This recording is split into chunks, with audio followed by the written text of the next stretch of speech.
Gagawa tayo ng puto.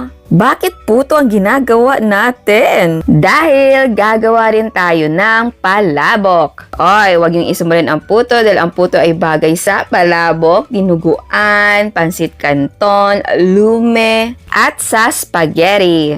Ito ay puto cheese na plain and ube flavor. Okay, so tikman natin yung ating puto. So puto na muna, walang palabok. Ayan, so kita nyo yan. Oh. Malambot, malinamnam. And puto with palabok ay nako, perfect combination. Okay, so ito yung recipe natin ng puto. Napakadali lang. Meron tayong all-purpose flour. Ayan. Tapos, white sugar. Baking powder. Ayan. Mix muna natin yan. O nga pala, bago ka mag-mix nito, dapat nagpapakulo ka na ng tubig para mamaya steam na natin siya diretso. Tapos meron tayong delis na evaporada. Ito yung gamit ko na evaporated milk. Ayan.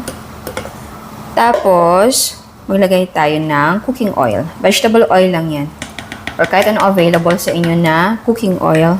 Basta hindi matapang yung amoy at lasa. And then, meron tayong itlog. And then, i-mix na muna natin to. So, i-mix natin yan until wala ng lumps.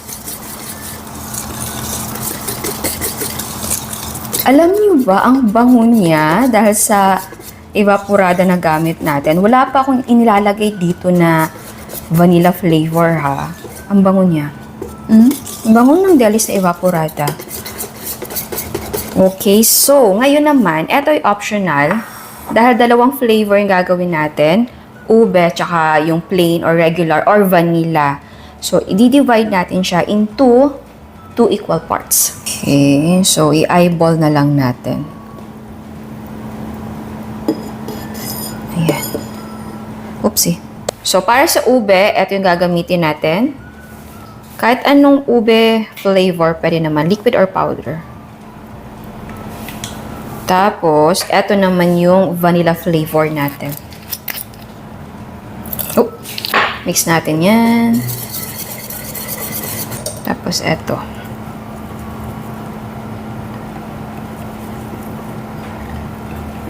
So, ilipat na natin siya dito sa ating mga molde. So, na-lightly grease na natin yung mga molde, ha. Yung size ng molde natin ay nasa 3 ounce. Maglagay tayo dyan. Okay.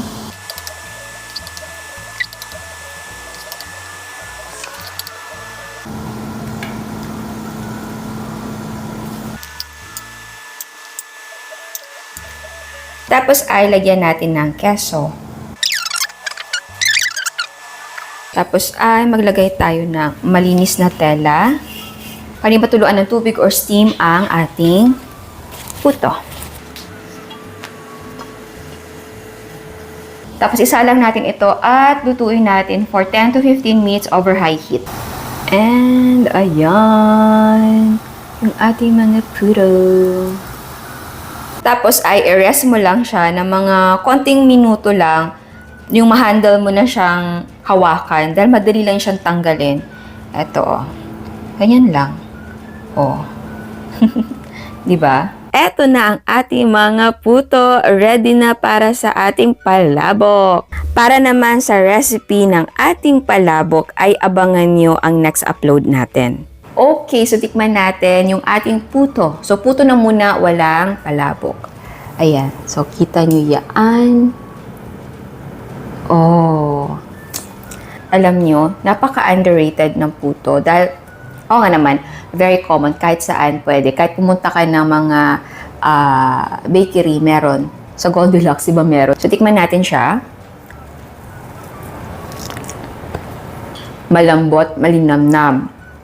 Yun naman sasabi ko sa puto natin. Actually, patagal na akong gumagawa ng puto. Ito yung isa to sa mga ginagawa ko. And ito yung ulit-ulit kong ginagawa din, kung napansin nyo. And ito kasi ay milk-based. Kung hindi evap yung gagamitin ko, ang ginagawa ko ay milk powder and water. dapat talaga may gatas. Kasi malinamnam talaga ang puto kapag may gatas. And puto with palabok ay nako, perfect combination.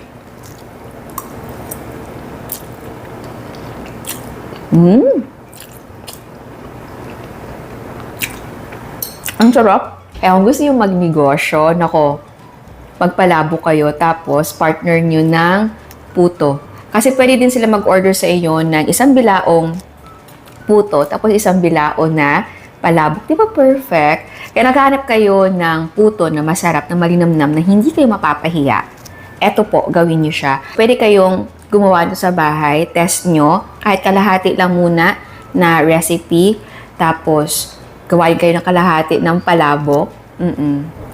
Masarap, masaya. Oo. Masaya kainin ng mga ganitong klaseng pagkain, no? Kung gusto nyo yung recipe ng palabok, ilalagay ko sa comment box. Hindi ko alam mo kasi kung anong mauuna pag-upload ko, yung puto ba o yung palabok.